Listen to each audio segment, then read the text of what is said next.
Syllabus जारी करेगा।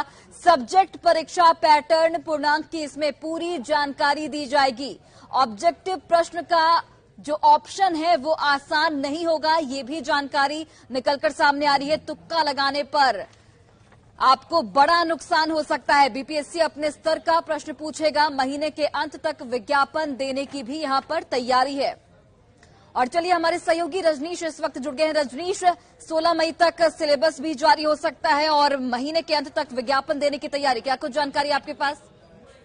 बिल्कुल, देखिए, बीपीएससी और शिक्षा विभाग ने अहम बैठक की है और बैठक में जो है सहमति बन गई है कि अब सिलेबस जो है अगले 4 दिनों के अंदर यानी 16 मई तक जो है सिलेबस जारी कर दिया जाएगा। क्योंकि पैटर्न को लेकर, पूर्णांक को लेकर और जो मार्किंग पॉलिसी है उसको लेकर जो अभ्यर्थी हैं उन्हें अभी तक कुछ भी सही जानकारी नहीं मिल सकी है। ऐसे में ये क्लियर हो जाएगा सिलेबस जारी होने के बाद कि आखिर जो सवाल का पैटर्न रहेगा, जो पूर्णांक रहेगा कितने का होगा और पैटर्न किस तरह का होगा। ऑब्जेक्टिव जो क्वेश्चन की बात आ रही है उसका पूर्णांक 100 रहेगा या 200 रहेगा। हालांकि जो सूत्रों के हवाले से खबर आ रही है कि 16 मई तक जो है पूरी तैयारी है सिलेबस जारी करने की और इस महीने के अंत तक विज्ञापन भी जारी करने का आयोग जो है पूरी तैयारी कर लिया है।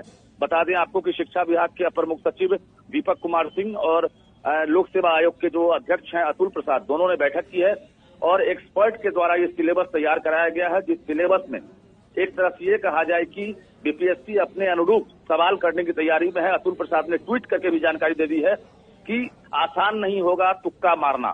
मतलब ये है साफ कि ऑब्जेक्टिव क्वेश्चन में जो है सिमिलर सवाल पूछे जाएंगे, यानी आप तुक्का लगाकर अगर चाहेंगे कि सही जवाब हो जाए तो आपको नुकसान हो सकता है। हालांकि ये भी साफ है कि नेगेटिव मार्किंग नहीं होगा, यानी जो हेडमास्टर की तरह जो परीक्षा होने वाली है, पहले ही इशारा मिल गया है कि जो पैटर्न होगा हेडमास्टर की जो परीक्षा इससे पहले आयोग ने लिया है उसी आधार पर परीक्षा टीचर बहाली में होगी।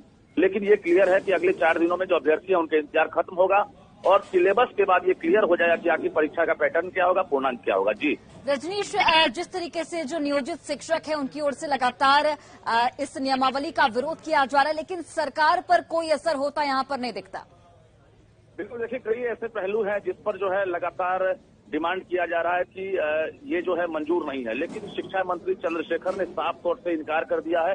कहा है कि नई शिक्षक नियमावली जिस पर कैबिनेट ने मुहर लगा दी है और जिसकी अभियाचना बीपीएससी को ही भेज दी गई है, यानी उस पर अब कहीं से कोई बदलाव नहीं होगा और इसी आधार पर 1,78,026 पदों पर बहाली होगी। जो नई नियमावली बनी है उसमें कोई बदलाव नहीं होगा। बता दें 6 to 8 में जो वैकेंसी कम है, यानी जो सीटेट बीटेट पास अभ्यर्थी हैं वो लाखों की संख्या में है और ऐसे में बहुत सारे अभ्यर्थी वंचित हो जाएंगे टीचर बनने से। तो ऐसे में जो नियमावली है उसको लेकर भी विरोध है और सीट कम है उसको लेकर भी लगातार विरोध चल रहा है। जी चलिए रजनीश, बहुत बहुत धन्यवाद तमाम जानकारी हम तक पहुंचाने के लिए। तो बड़ी जानकारी आप तक पहुंचा रहे हैं शिक्षक बहाली को लेकर।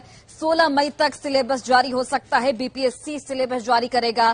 सब्जेक्ट परीक्षा पैटर्न पूर्णांक को लेकर सिलेबस में पूरी जानकारी दी जाएगी। ऑब्जेक्टिव प्रश्न के जो ऑप्शन होंगे वो आसान नहीं होंगे। ये बीपीएससी की ओर से बाकायदा एक ट्वीट किया गया है जिसके तहत ये जानकारी साझा की गई है। तुक्का लगाने पर नुकसान हो सकता है, ये भी जानकारी साझा की गई है। अपने स्तर पर बीपीएससी जो प्रश्न पत्र है वो जारी करेगा। जो परीक्षा का जो पैटर्न होगा वो बीपीएससी के स्तर से जारी होगा। महीने के अंत तक विज्ञापन देने की भी यहाँ पर तैयारी है।